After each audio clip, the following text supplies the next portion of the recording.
What creatures brutally attacked these men in the forest?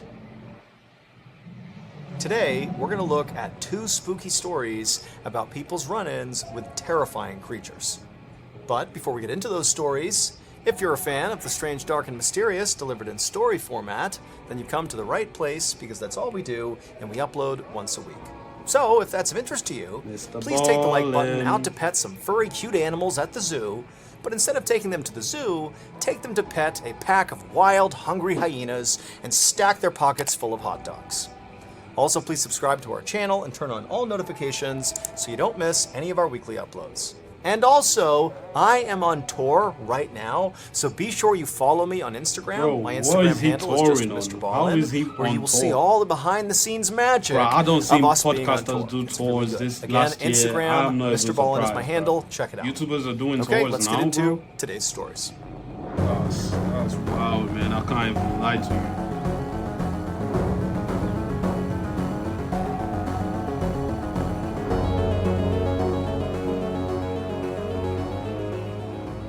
Just after midnight on May 1st, 1971, a 20-year-old woman named Elizabeth Ford was sleeping on a couch in the front room of a small house near a city in Arkansas called Texarkana. Elizabeth and her husband Bobby were staying at the house with Bobby's brother and his wife, who owned the house. Bobby and his brother were still both awake, and Elizabeth could hear them talking in the kitchen quietly. The house was surrounded by woods and swampland, and Elizabeth had opened up a window above the couch so a breeze was blowing in. Now, usually, she slept really well with the sound of the woods in the background. But tonight, she was tossing and turning. And this was because, as she lay there trying to sleep, she became very aware of a unique sound coming from outside that was not the sound of, the trees blowing in the wind or the insects buzzing. This was something else. It was a slow creaking sound. And at first, it kind of sounded like it could be out in the woods somewhere. Creaking. But eventually, Elizabeth realized this creaking sound was sort of moving back and forth, right outside on the porch, below the open window. Suddenly, Elizabeth's eyes flew open and she looked at the window because this creaking sound had just intensified and then came to a stop on the immediate other side of this window. Like there was something heavy right outside. Elizabeth sat up to face the window, but she didn't see anything outside through the screen. And so right away she felt totally relieved. She didn't know what that sound was, but clearly there was nothing there. However, just to be certain, she decided she would go a little bit closer to the screen and actually look right up close to make sure there was nothing down below on the porch. And so Elizabeth leaned forward and pressed her face to the screen and began to look. And as she did, this dark figure down below suddenly rose up and completely blocked out the window. And Elizabeth's looking at it, having no idea what it is. And before she could do anything, this huge thing slashed at the screen, and this big reddish furry brown paw with razor-sharp claws cut through the screen and nearly cut Elizabeth's face. Elizabeth screamed and practically fell over, and this dark creature outside turned and bolted and disappeared. And then a moment later, Elizabeth's husband Bobby and his brother came running into the room asking what was going on. Elizabeth was so shocked at what she had just experienced that all she could say to her husband was, "It's a bear! It's a bear!" Bobby helped Elizabeth off the couch and then told her and his brother's wife to stay in the house and away from the windows. And then Bobby and his brother got shotguns and flashlights and went outside. Once outside, Bobby and his brother began scanning all around the porch area where Elizabeth had apparently seen this bear to see where it was. They held their flashlights out and they scanned the tree lines. They looked all over the place, all around the front of the property, but there was no sign of this animal. And so the brothers looked at each other and nodded, and then they both left the porch and went different directions, kind of looping around the back of the house. They were going to scan the entire property and meet up at the back. And when they met up at the back, they still hadn't found this bear, and so they walked away from the house towards the tree line and did another big sweep together of the entire perimeter, again, looking for any sign of this animal. But there was nothing. And so after a while of circling the property, the brothers decided that, this bear must have just run off. And so Bobby and his brother returned to the porch to figure out their next move. Both Bobby and his brother were hunters, and they knew that usually the best thing to do with the bears that roamed this area was to leave them alone. I mean, these bears could grow to be 500 pounds, and if they were provoked, they could run at 35 miles an hour. That's so a semi-truck you just stayed away from these things, and they'd leave you alone too. However, as the brothers were sitting there talking through what had happened that night, they both said, it definitely seemed like this bear was different. I mean, apparently it was aggressive enough to come right up to the house, unprovoked, and reach in and swipe at Elizabeth, which obviously was not normal bear behavior. And so, to Bobby and his brother, this meant that they really couldn't just leave this bear alone. They had to go out there and find it and kill it to protect themselves. And so Bobby lit a cigarette to calm his nerves, and then the two brothers came up with a plan for how they were going to go find this bear.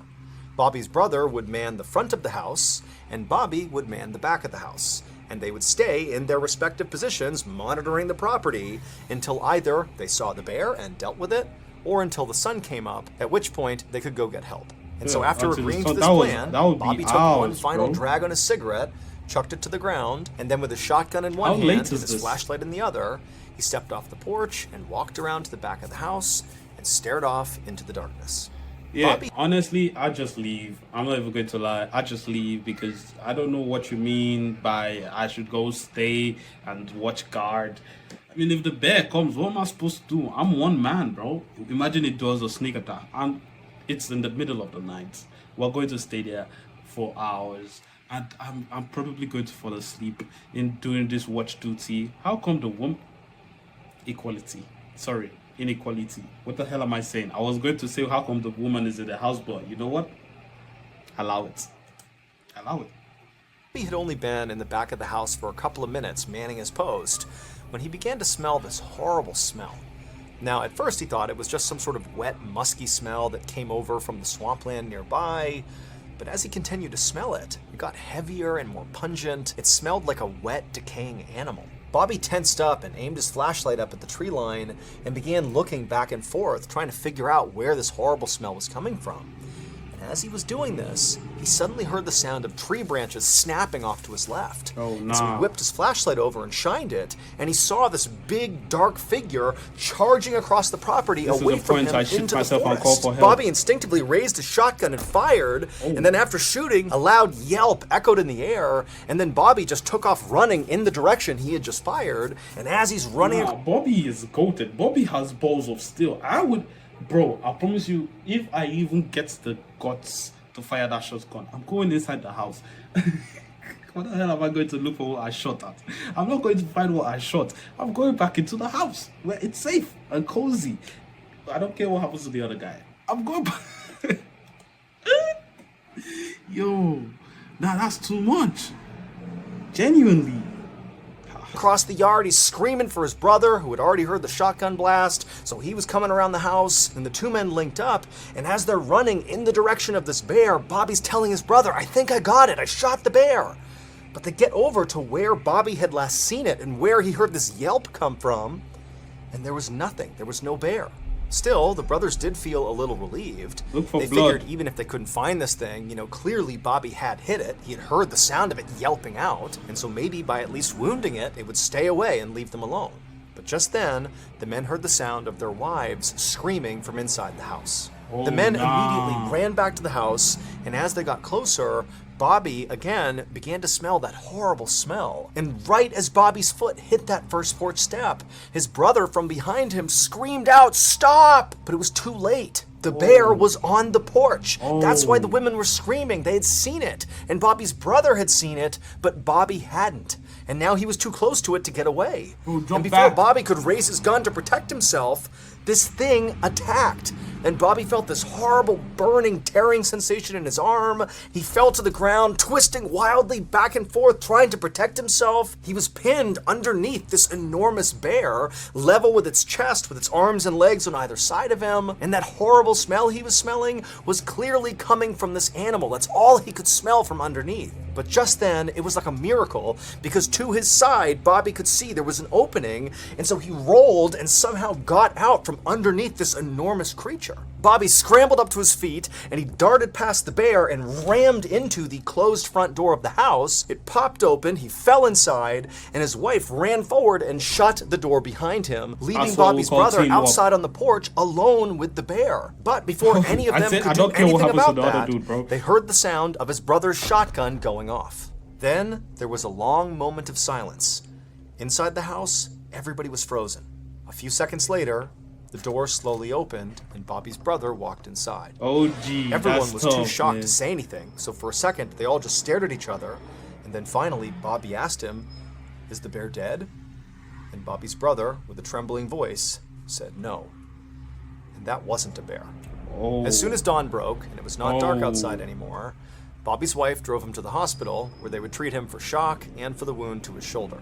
They had hoped to find it somewhere on the property, either dead or wounded, based on Bobby's brother's account of having fired at it basically point blank. But the creature was gone. They did find its tracks, though, and this discovery made it clear that Bobby's brother was right, that this wasn't a bear. Because in the dirt surrounding the house were all these bizarre footprints and handprints of a creature that seemed to walk on its hind legs with 3 toes on each and had 3 long sharp claws on its hands. And as unbelievable as this all seemed to the police, this actually tracked with what Bobby's brother said he saw when he was out on the porch. He said he saw a creature with reddish-brown hair all over it that stood over 7 feet tall, and after being shot, it took off running on 2 legs, and it ran fast. But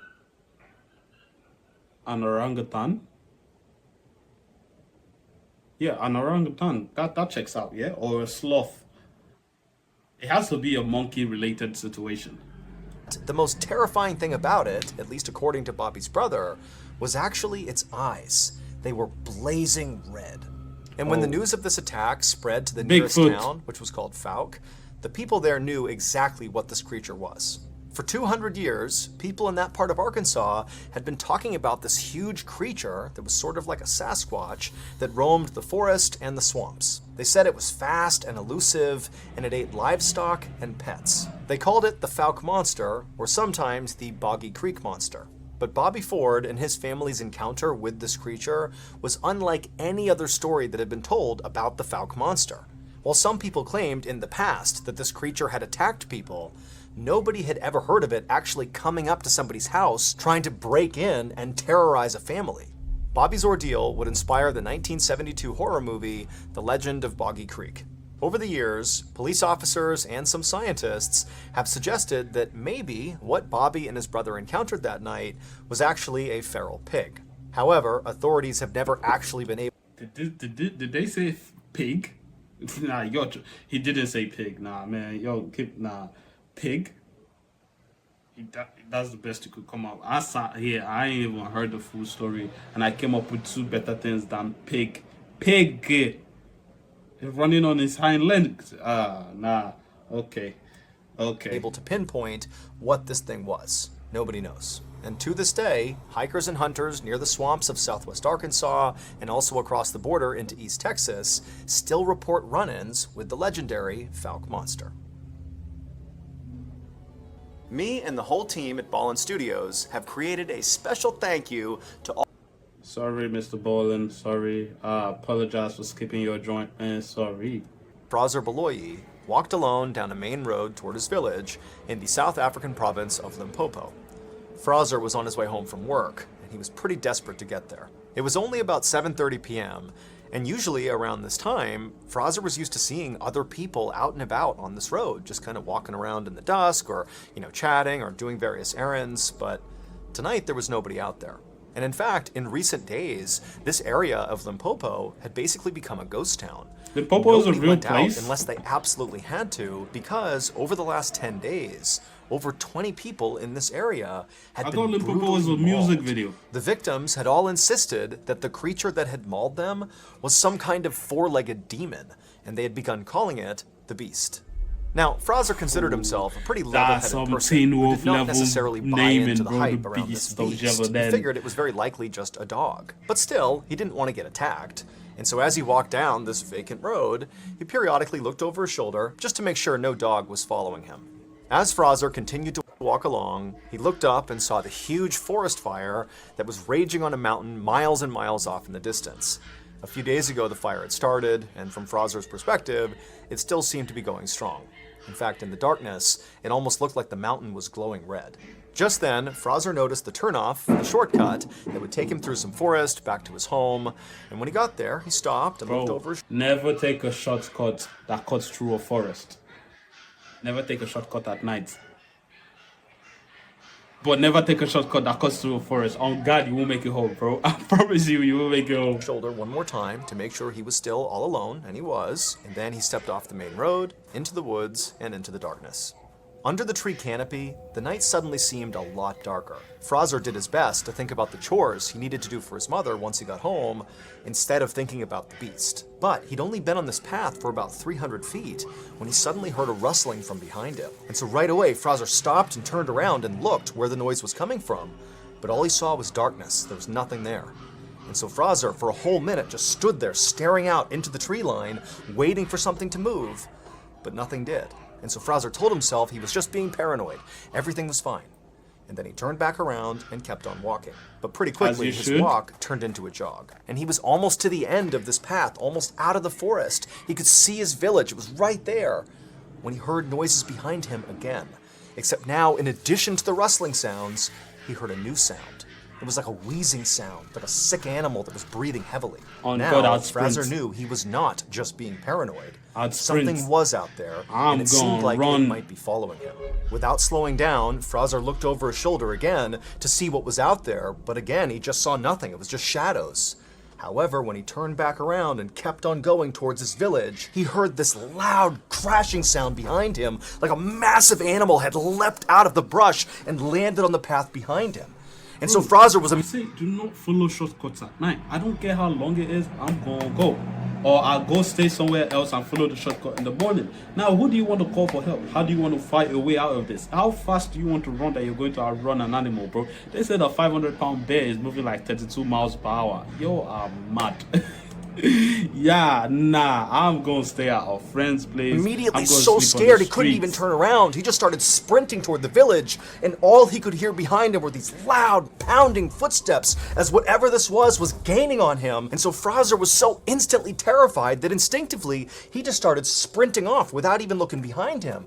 And so as he's running, this thing's gaining on him, and again he can hear this awful wheezing sound coming from whatever this is, as if there was something wrong with its lungs. And in Fraser's panic as he's sprinting through the forest, Fraser's telling himself it's just gotta be a rabid dog, that's why it's making those sounds.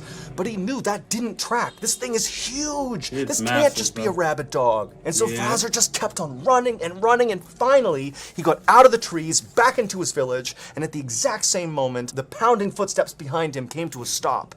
But again, Fraser, he didn't turn around. He's too scared. He just ran for his door. His house was right there in front of him, and he gets to his door. He's about to open it up, and right as he does, he feels this searing pain in his neck.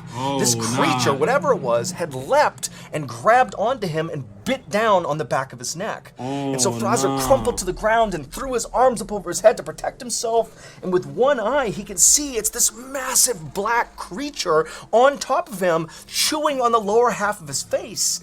And so Fraser, he couldn't even feel any pain. He just began screaming for help, and he tried to push it off of him, but he couldn't.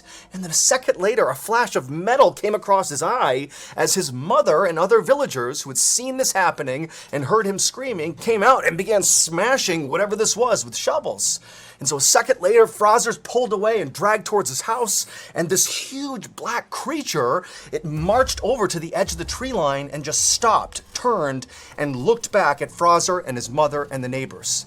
And Fraser, as he's sitting there in total shock, he can tell that whatever this thing is, this enormous dog-like creature, this had to be the beast. That's what just attacked him. And in this moment, Fraser realized, this creature may have the shape of a dog, but it was not a dog. South Africa has its share of wild dogs, jackals, and hyenas, and typically they're multicolored and fairly small. And this thing was jet black, pitch black, and gigantic. And when this thing first started chasing Fraser, he'd had that panicked thought that maybe it was a rabid dog. But rabid animals are typically lethargic and confused. And this thing that was 15 feet away from them was absolutely alert and calm. The only thing sick about it was that horrible wheezing sound it would make as it breathed. And as Fraser and his mother and the neighbors just stood there staring at this thing, this creature just continued to stare back at them with piercing eyes. And its eyes were not normal. These were not like animal eyes or dog eyes. They were too small and set at the wrong angle. And there was real sentience behind them. They were human eyes. Just then, Bro, are you trying to tell me South Africa has a werewolf, bro? Are you trying to tell me South Africa? Man, that would be so cool. I'm gonna travel there immediately. I've been looking for a way to become one forever. Forever. Bro, oh, werewolf, bro? A real life werewolf? Nah, but I gotta see you transform first. Because I'm not finna turn into one of y'all if you transform like you do in TVD. Nah, that's terrible. If it's Teen Wolf type werewolf, sign me up. Nah, I don't even think I want Twilight's werewolf. I don't want Twilight anything. Twilight is so dead. But Teen Wolf werewolf, sign me up. Vampire Diaries werewolf, you can keep your curse, bro. I'm good. Frozer's mother grabbed Frozer and yanked him, kind of jerking him back to reality, and he scrambled to his feet, and he and his mother and the two neighbors, they took off running back into their respective homes. All the while, this creature just sat there on the edge of the forest, staring still in the direction of Frozer and his home. Once inside of Frozer's house, his mother immediately dialed the emergency number to tell the police about what had just happened, but the police told her they were not going to send people out there to deal with some dog. And so Frozer's mother decided she would just treat her son's wounds on her own until this dog-like creature had left, and then once it had, she would get him a ride to the hospital. However, as Frozer and his mother stared out the window at this creature, it didn't leave. It just sat there staring back at Frozer and his mother with these hideous human eyes for hours and hours. Yo, Finally, in the morning, is, it was gone. Is haunted. The attack on Frozer was the... Wow. Whoa.